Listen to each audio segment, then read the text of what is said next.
Hi dear friends, welcome to Kerala Mectech. അപ്പോൾ നമ്മുടെ title കണ്ട പോലെ തന്നെ ബീറ്റ് എഞ്ചിൻ റീബിൽഡ് ചെയ്യുമ്പോഴത്തേക്ക് നമ്മൾ എന്ത് മാജിക്കാണ് ചെയ്യുന്നത്, അതിന് കൂടുതൽ ലൈഫ് കിട്ടാൻ വേണ്ടി എന്നാ മാജിക്കാണ് നമ്മൾ ചെയ്യുന്നത് എന്നുള്ളതിനെ കുറിച്ചുള്ള ഒരു വീഡിയോ ആണ്. ഫൈനലി നമ്മളിത് റിവീൽ ചെയ്യാൻ പോവുകയാണ്.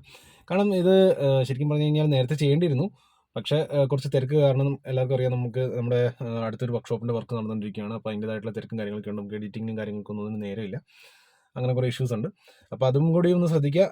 മെക്കാനിക് സുഹൃത്തുക്കൾ ആരെങ്കിലും ഇത് കാണുന്നുണ്ടെങ്കിൽ നമുക്ക് മെക്കാനിക്സിന് ആവശ്യമുണ്ട്. നമ്മൾ വർക്ക്ഷോപ്പിലേക്ക് പുതിയ സ്റ്റാഫ്സിനെ എടുക്കുന്നുണ്ട്. അപ്പം പരമാവധി പ്രേക്ഷകർ കാണുന്നത് മറ്റു പലർക്കും ഷെയർ ചെയ്ത് കൊടുക്കുക.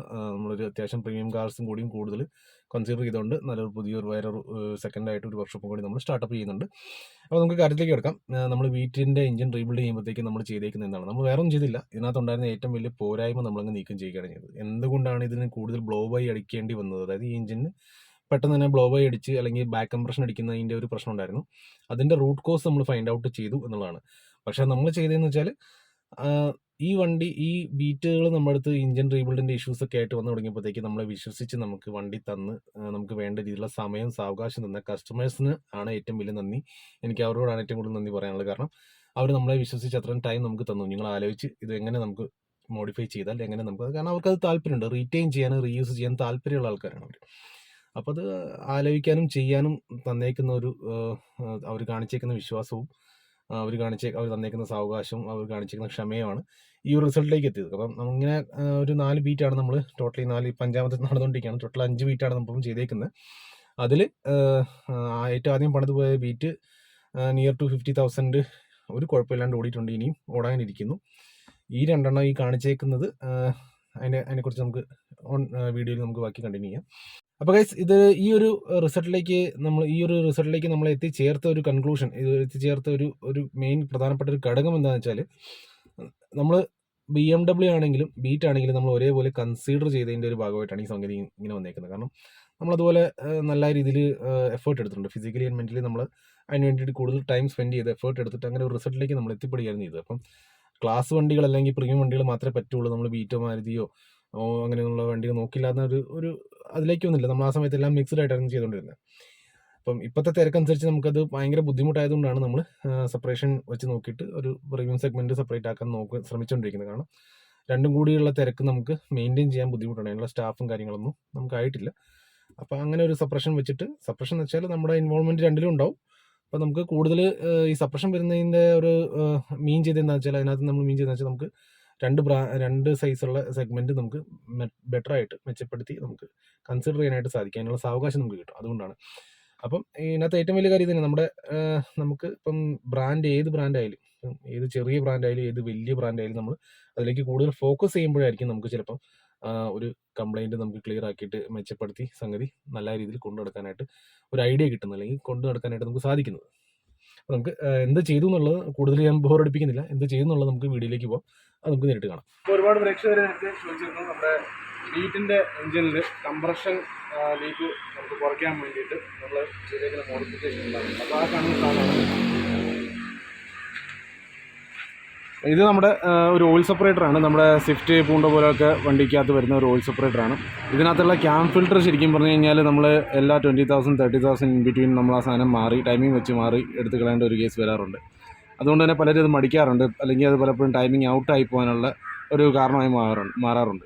അപ്പോൾ ആ ഒരു സംഭവം നമ്മൾ ഒഴിവാക്കി, ഇവിടുന്ന് ക്യാം ഫിൽറ്റർ നമ്മൾ ഒഴിവാക്കിയിട്ട് അതിന് പകരം നമ്മൾ ഇങ്ങനത്തെ ഒരു വെന്റിലേഷൻ സിസ്റ്റമാണ്, അല്ലെങ്കിൽ ഒരു ഓയിൽ സെപ്പറേറ്ററാണ് നമ്മളിവിടെ കൊടുത്തേക്കുന്നത്. അപ്പോൾ ഇതിൻ്റെ ഒരു ഗുണമെന്ന് പറഞ്ഞു കഴിഞ്ഞാൽ, ഇതിനകത്തുനിന്ന് വരുന്ന ഓയിൽ വേപ്പർ ഈ ഒരു ഓസിലൂടെ കറങ്ങി ഇതിനകത്തേക്ക് എത്തിയിട്ട് ഇതിനകത്തത് സ്റ്റോർ ആവുകയാണ് ചെയ്യുന്നത്. അതിൽ നിന്ന് വളരെ മൈന്യൂട്ടായിട്ട് കുറച്ച് ഓയിൽ വേപ്പർ നമ്മുടെ ഇൻടേക്കിലേക്ക് ചെല്ലും. ബാക്കി ഇതിനകത്ത് സ്റ്റോർ ആയിരിക്കുന്ന ഓയിൽ തിരിച്ച് ഈ അടിയിലത്തെ ഓസ് വഴി അടുത്തേക്ക് സൂം ചെയ്ത് കാണിക്കുകയാണെങ്കിൽ ഇതിലും വഴി ഇറങ്ങി നേരെ എഞ്ചിനിലേക്ക് ചെല്ലുകയാണ് ചെയ്യുന്നത്.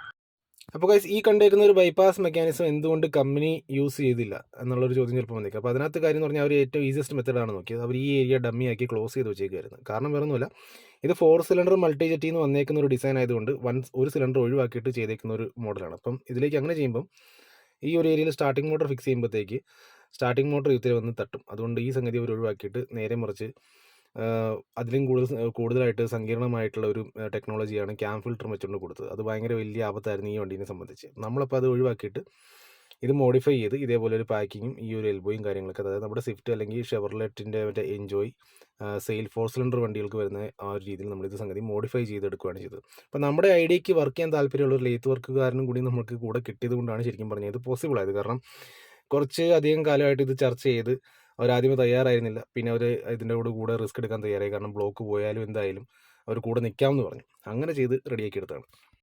അപ്പോൾ ഗൈസ് നമ്മളിതിൽ 2 മെത്തേഡാണ് ചെയ്തേക്കുന്നത്. അതിൽ ആദ്യത്തെ മെത്തേഡാണ് നമ്മൾ ഈ ഒരു വണ്ടിയിൽ കാണിച്ചേക്കുന്നത്. ഫസ്റ്റ് മെത്തേഡ് എന്ന് പറഞ്ഞു കഴിഞ്ഞാൽ ഇത് കൂടുതൽ എഫക്റ്റീവ് ആയിട്ടുള്ള ഒരു മെത്തേഡായിട്ടാണ് എനിക്ക് ഫീൽ ചെയ്തേക്കുന്നത്. അപ്പോൾ ഈ ഒരു വണ്ടി എന്ന് പറഞ്ഞാൽ 1500 കിലോമീറ്റർ കഴിഞ്ഞ്, അതായത് ഇഞ്ചൻ റീബിൽഡ് ചെയ്തിട്ട് 1500 കിലോമീറ്റർ കഴിഞ്ഞ് രണ്ടാമത്തെ ചെക്കപ്പിന് വന്നേക്കുന്നതാണ്. 1500 ഒരു ചെക്കപ്പ് ഉണ്ട്, 5000 ഒരു ഓയിൽ ചേഞ്ച് ഉണ്ട്, അങ്ങനെ വന്നേക്കുന്നതാണ്. അപ്പോൾ നമുക്ക് നോക്കാം ഓയിലും കാര്യങ്ങളൊക്കെ പക്ക കണ്ടീഷനാണ്. ലെവൽ അതേപോലെ ഉണ്ട്. വലിയ കാര്യമായിട്ട് കളർ പോലും മാറിയിട്ടില്ല. വേറെ സ്മോക്ക് ഓയിൽ കൺസപ്ഷൻ അങ്ങനെ ഒരു ഇഷ്യൂസ് പോലും ഇല്ല. ഇനി നമുക്കിത് സ്റ്റാർട്ട് ചെയ്തിട്ട് ഇതിൻ്റെ പെർഫോമൻസ് എങ്ങനെയുണ്ടെന്നുള്ളത് ചെക്ക് ചെയ്ത് നോക്കാം. നമ്മൾ വണ്ടി സ്റ്റാർട്ട് ചെയ്യുക. നമ്മൾ വണ്ടി സ്റ്റാർട്ടാക്കി നമ്മൾ നോക്കുകയാണെങ്കിൽ ഇവിടെ യാതൊരുവിധ സ്മോക്കോ ഓയിലടിയോ ഒരു സംഭവം നമുക്കിവിടെ കാണാനായിട്ടില്ല.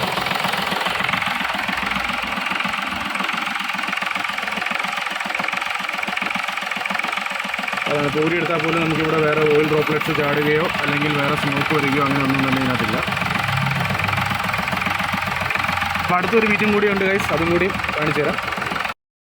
അപ്പോൾ ഗൈസ് രണ്ടാമതുള്ള ബീറ്റിലേക്ക് നമ്മൾ ചെയ്തിരിക്കുന്ന പരിപാടി എന്ന് വെച്ചാൽ ഇതിൻ്റെ നമ്മൾ ഓയിൽ ഒഴിക്കുന്ന ഒരു ഏരിയ, അതിൻ്റെ ക്യാപ്പും വന്നിട്ടൊരു നമ്മുടെ സ്വിഫ്റ്റിൻ്റെ ഒക്കെ ഭാഗത്ത് നമ്മുടെ PCBയുടെ കണക്ഷൻ വരുന്ന ഭാഗത്തായിട്ട് ഇതിൻ്റെ ക്യാപ്പ് വന്ന് കയറും, oil cap, oil filter cap വന്ന് കയറുകയാണ്. അതിന് നമ്മൾ മോഡിഫൈ ചെയ്തിട്ട് ഒരു എൽബോ കൊടുത്തിട്ടുണ്ട്, ഈ വൈറ്റ് കളർ കാണുന്ന നമുക്ക്. അതേപോലെ ഈ ഒരു പോർഷൻ ഇവിടെ നമ്മൾ പ്ലാസ്റ്റിക് വെൽഡ് ചെയ്ത് ഒരു അഡീഷണൽ ഏരിയ നമ്മളിവിടെ ഇതിലേക്ക് നമ്മൾ വെൽഡ് ചെയ്ത് ആഡ് ചെയ്തിട്ടുണ്ട്. ഇതെന്ന് പറഞ്ഞു കഴിഞ്ഞാൽ നമ്മുടെ PCBയിലേക്ക് വരുന്ന ഒരു സംഭവമാണ്, കണക്ഷനാണ്. പിന്നെ ഇങ്ങനെ ഒരു എൽബോ ഹോസ് എടുത്തിട്ടുണ്ട്. ഇത് നമ്മുടെ സ്വിഫ്റ്റിൻ്റെയൊക്കെ EGR കോളർ വരുന്നതാണ്. പിന്നെ ഇത് നമ്മുടെ സ്വിഫ്റ്റിൻ്റെ ഓയിൽ സെപ്പറേറ്റർ. ഇത്രയും സാധനം നമ്മൾ ഇതിനകത്ത് എടുത്തിട്ടുണ്ട്. അപ്പം ഇതിനകത്ത് ഇത് എങ്ങനെ ചേഞ്ച് ചെയ്ത് എങ്ങനെയൊക്കെ നമുക്ക് ഈ സംഗതി ബെറ്ററായിട്ട് ബീറ്റിന് വേണ്ടിയിട്ട് യൂട്ടിലൈസ് ചെയ്യാം എന്നുള്ള കാര്യമാണ് ഞാൻ ഇവിടെ പറയാൻ പോകുന്നത്. അപ്പോൾ ഈ ഒരു സംഭവം എന്ന് പറഞ്ഞാൽ ഈ ഒരു ഹോസിൽ നിന്ന് വരുന്ന കണക്ഷൻ എന്ന് പറഞ്ഞു കഴിഞ്ഞാൽ ഈ വെള്ള ഹോസ് നമ്മൾ മോഡിഫൈ ചെയ്തേക്കുന്ന ഈ ഒരു ഹോസ് ഇതിലേക്ക് കയറി വരും, ഈ ഒരു ജോയിനിലേക്ക് കയറി വരും.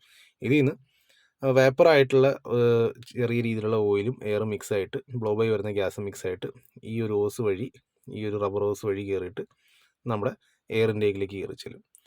ബാക്കി ഈ ഒരു കണ്ടെയ്നറിനകത്ത് ഇതിനകത്ത് കണ്ടൻസ് ആയി വരുന്ന ഓയിൽ തിരിച്ച് ഈ അടി കാണുന്ന ചെറിയ ഹോസിലേക്ക് കയറി വന്നിട്ട് മുന്നേ നമ്മുടെ പഴയ ഉണ്ടായിരുന്ന PCBയിലേക്ക് വരുന്ന ഹോസ് വഴി കണക്റ്റായിട്ട് തിരിച്ച് ടൈമിംഗ് കവറിനകത്ത് കൂടി ഓയിൽ സമ്പിലേക്ക് കയറി എത്തും. അതാണ് നമ്മൾ ഇതിനകത്ത് പ്ലാൻ ചെയ്തേക്കുന്ന ഒരു രീതി. ഈ മെത്തേഡും കൊള്ളാം, സക്സസ്ഫുൾ ആണ്. പക്ഷേ ഇതിനേക്കാളും കൂടുതൽ എഫിഷ്യൻ്റ് ആയിട്ട് എനിക്ക് ഫീൽ ചെയ്തത് ഞാൻ ആദ്യമേ കാണിച്ചേക്കുന്ന ഒരു മെത്തേഡാണ്. അപ്പോൾ അതിൽ ബ്ലോക്കിൽ നമുക്ക് മോഡിഫൈ ചെയ്യേണ്ടി വരും. ആ ബ്ലോക്കിൽ മോഡിഫൈ തൊടേണ്ടെന്ന് പറയുന്ന കസ്റ്റമേഴ്സിന് വേണ്ടിയിട്ടുള്ള ഒരു പ്രതിവിധിയാണ് ഈ ഒരു രീതി.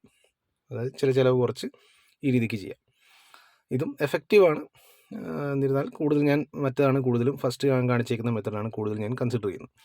അപ്പോൾ ഇതാണ് സംഭവം. അപ്പോൾ ഇത് നമ്മളെങ്ങനെ വണ്ടിയിലേക്ക് ഇനി ഇൻസ്റ്റാൾ ചെയ്യാം എന്നുള്ള കാര്യത്തിനെക്കുറിച്ച് പറയാം. അപ്പോൾ അങ്ങനെ വരുമ്പോഴത്തേക്ക് നമുക്കിത് ഈ കാണുന്ന ഹോസിലേക്ക് നമ്മുടെ ഓയിൽ വേപ്പർ പോകാനുള്ള ഹോസാണ്.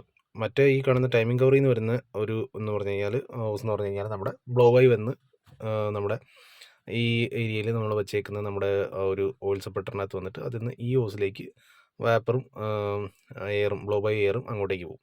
ബാക്കി കണ്ടൻസ് ആയിട്ട് വരുന്ന ഓയിൽ ഞാനിപ്പോൾ ഈ കാണിച്ചേക്കുന്ന ഇതിനകത്ത് കൂടി കയറി ടൈമിംഗ് കവറിനകത്ത് കൂടി കയറി തിരിച്ച് നമ്മുടെ ബ്ലോക്കിലേക്ക് പോകും. ആ രീതിയിലാണ് നമ്മൾ ഈ സംഗതി ഡിസൈൻ ചെയ്യാനായിട്ട് ഉദ്ദേശിച്ചേക്കുന്നത്. അപ്പോൾ അതിൻ്റെ ഫിറ്റ്മെൻറ്റും കാര്യങ്ങളൊക്കെ ഇനി കറക്റ്റായിട്ട് കാണിച്ചു തരാം, എങ്ങനെയാണ് നമ്മളത് ഫിറ്റ്മെൻറ്റ് ചെയ്തേക്കുന്നത് എന്നുള്ളതിനെക്കുറിച്ച്. ഇപ്പോൾ ഇവിടെ നമ്മൾ ഈ എൽബോ കൊടുത്തിട്ട് ഇവിടുന്ന് വേണമെങ്കിൽ ഡയറക്റ്റ് ഒരു ഹോസ് എടുത്ത് ഇങ്ങോട്ടേക്ക് നമ്മുടെ ഈ എയർ ഇൻടേക്കിലേക്ക് വന്നേക്കുന്ന ഹോസിലേക്ക് കൊടുത്താൽ പോരെ എന്നുള്ളൊരു ചോദ്യം വന്നേക്കാം.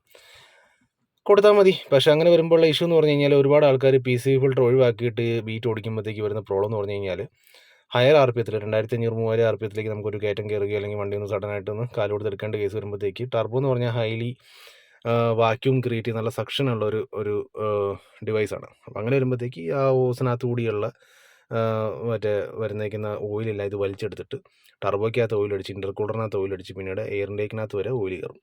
അവസാനം ആദ്യമേ ടർബോ കംപ്ലൈൻ്റ് ആണെന്ന് പറഞ്ഞ് ടർബോ പണിയും, അല്ലെങ്കിൽ ടർബോ മാറും. അല്ല എങ്കിൽ അതും കഴിഞ്ഞിട്ടും ക്ലിയർ ആയില്ലെങ്കിൽ വീണ്ടും എഞ്ചിൻ പണിയും. പക്ഷേ ഈ ഒരു പ്രൊസീജിയർ വീണ്ടും റിപ്പീറ്റ് ചെയ്തുകൊണ്ടിരിക്കും. ഇതിന് റെക്ടിഫിക്കേഷൻ വരുന്നില്ല. അപ്പോൾ ആ സംഗതി ഒഴിവാക്കാൻ വേണ്ടിയിട്ടാണ്. കാരണം PCB എഞ്ചിനീയേഴ്സ് ഡിസൈൻ ചെയ്തിട്ടുണ്ടെങ്കിൽ അല്ലെങ്കിൽ ഓയിൽ സെപ്പറേറ്റർ എഞ്ചിനീയേഴ്സ് ഡിസൈൻ ചെയ്തിട്ടുണ്ടെങ്കിൽ there must be a reason. അവിടെ ഒരു റീസൺ ഉണ്ട്. അതിനൊരു കറക്റ്റായിട്ടുള്ളൊരു പ്രവർത്തനമുണ്ട്. ആ പ്രവർത്തനം നമ്മൾ ഇല്ലാണ്ടാക്കി കഴിഞ്ഞാൽ തീർച്ചയായിട്ടും അത് ഇഞ്ചിനെ മോശമായിട്ട് എഫക്റ്റ് ചെയ്യുകയുള്ളൂ. അപ്പോൾ നമുക്കത് ഒഴിവാക്കാനായിട്ട് സാധിക്കത്തില്ല. നമുക്കത് മെച്ചപ്പെടുത്താനായിട്ട് പറ്റും. അതായത് ഇവരുടെ ഡ്രോബാക്കായിട്ട് വന്നിരിക്കുന്ന PCB നമ്മൾ പോസിറ്റീവായിട്ട് മറ്റൊരു രീതിയിൽ നമ്മൾ PCB റെഡിയാക്കി കൊടുത്തേക്കുന്നു. അതെങ്ങനെയാണെന്ന് വെച്ചാൽ ഈ കണ്ടേക്കുന്ന നമുക്ക് നമ്മുടെ ഓയിൽ ഫില്ലർ നമ്മൾ ഫില്ലർ ക്യാപ്പിൻ്റെ മേലെ കൂടെ ഉള്ളൊരു എൽബോ കാര്യങ്ങളൊക്കെ നമ്മൾ ഡിസൈൻ ചെയ്ത് ഇങ്ങോട്ടേക്ക് മോഡിഫൈ ചെയ്ത് ക്ലിയറാക്കി എടുത്തിട്ട് ഈ സംഗതി നമ്മൾ ഇതിൽ നിന്നാണ് ഈ ഒരു നമ്മുടെ PCBയുടെ കണക്ഷൻ, അതായത് നമ്മുടെ ഓയിൽ സെപ്പറേറ്ററിൻ്റെ കണക്ഷൻ, സ്വിഫ്റ്റിൻ്റെ ഒക്കെ ഓയിൽ സെപ്പറേറ്റർ വരുന്നതിൻ്റെ കണക്ഷൻ നമ്മൾ ഇതിൽ നിന്ന് എടുത്ത് ഇങ്ങോട്ട് ഒരു എൽബോ വെച്ച് ഒരു ഓസ് വെച്ച് ഇതിലേക്ക് കൊടുക്കുന്നു. അപ്പോൾ ഓയിൽ ഇങ്ങോട്ട് വരുന്നു, ഇതിനകത്ത് വന്ന് കണ്ടൻസ് ആവുന്നു. കണ്ടൻസ് ആയതിനു ശേഷം എയറും ബ്ലോ ബൈ ഗ്യാസ് മാത്രം ഈ ഓസിലൂടെ കടന്ന് നമ്മുടെ ടർബോയിലേക്ക് പോകുന്നു.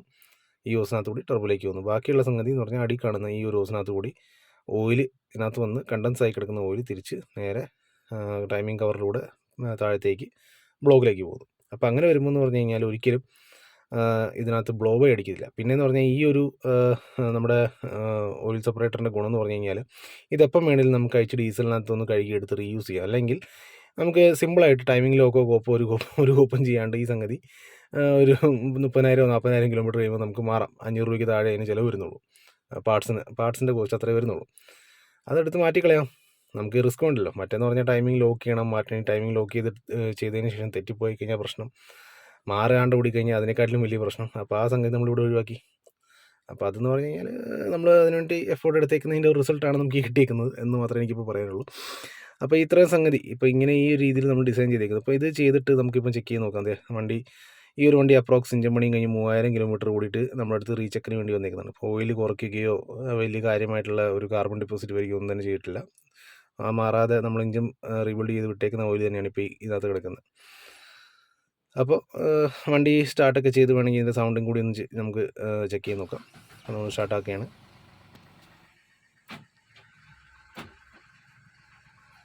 അപ്പോൾ ഇതാണ് ഇതിൻ്റെ സ്റ്റാർട്ടിങ് സൗണ്ട്.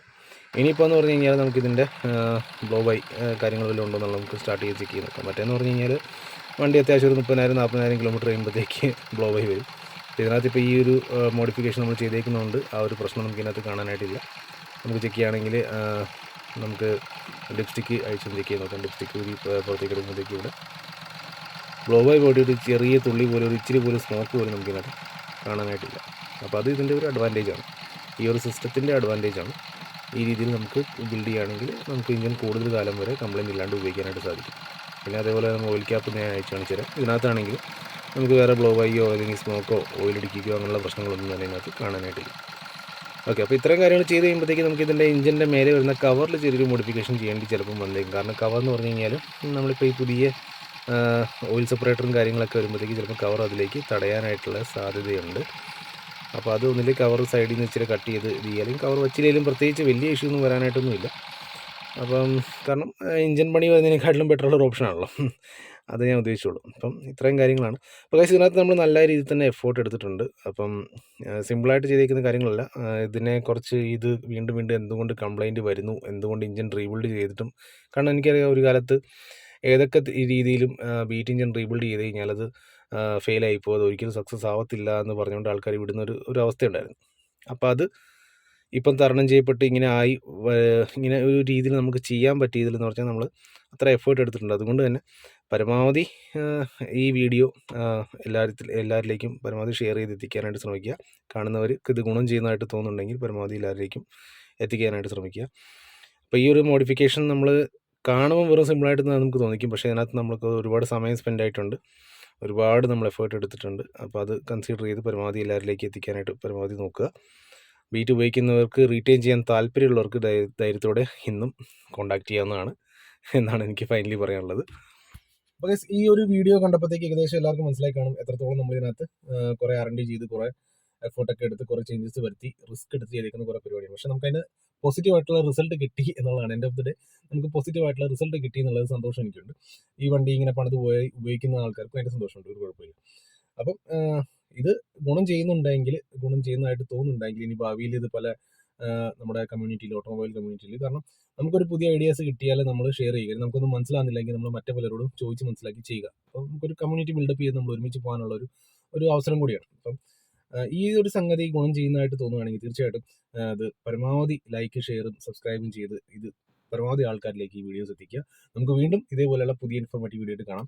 ഇതേപോലെ ഒരു വർഷമായിട്ട് എൻ്റെ അടുത്ത് കിടക്കുന്ന വേറൊരു സ്റ്റാർട്ടിംഗ് ട്രബിളുള്ള ഒരു വണ്ടി ഉണ്ടെങ്കിൽ അതിലേക്ക് ഞാൻ പോകാൻ പോകും. അതിലേക്ക് ഞാൻ കൂടുതൽ ഫോക്കസ് ചെയ്യാൻ പോവുകയാണ്. കാരണം അതെങ്ങനെയെങ്കിലും ഇറക്കണം. അപ്പം ചില കേസസിൽ നമ്മളും പെട്ടുപോകാറുണ്ട്. എല്ലാം കൊണ്ട് നമ്മൾ സർവ്വജ്ഞാനിയാണെന്ന് നമ്മൾ ഒരിക്കലും പറയുന്നില്ല. ഇങ്ങനെ ഒരു ചെറിയൊരു ഇഷ്യൂ വന്നിട്ടുണ്ട്. ഒരു എഞ്ചിൻ റീബിൽഡ് കഴിഞ്ഞതിന് ശേഷം സ്റ്റാർട്ടിംഗ് ഡിലേ വന്നേക്കുന്ന ഒരു വണ്ടിയാണ്. ബ്രാൻഡും കാര്യങ്ങളൊക്കെ ഞാൻ പിന്നീട് അതിനെക്കുറിച്ച് പറയാം. അത് നമുക്ക് പരമാവധി അടുത്ത വീഡിയോയിലേക്ക് ഇൻക്ലൂഡ് ചെയ്യാനായിട്ട് ഞാൻ ശ്രമിക്കാം. ഇതേപോലെയുള്ള കംപ്ലയിൻസ് ഒക്കെ തീർത്ത് വലിയ പുതിയ കുറേ വീഡിയോസിലേക്ക് നമുക്ക് വീണ്ടും വന്ന് നമുക്ക് കാണാം. Till then bye, take care, good night.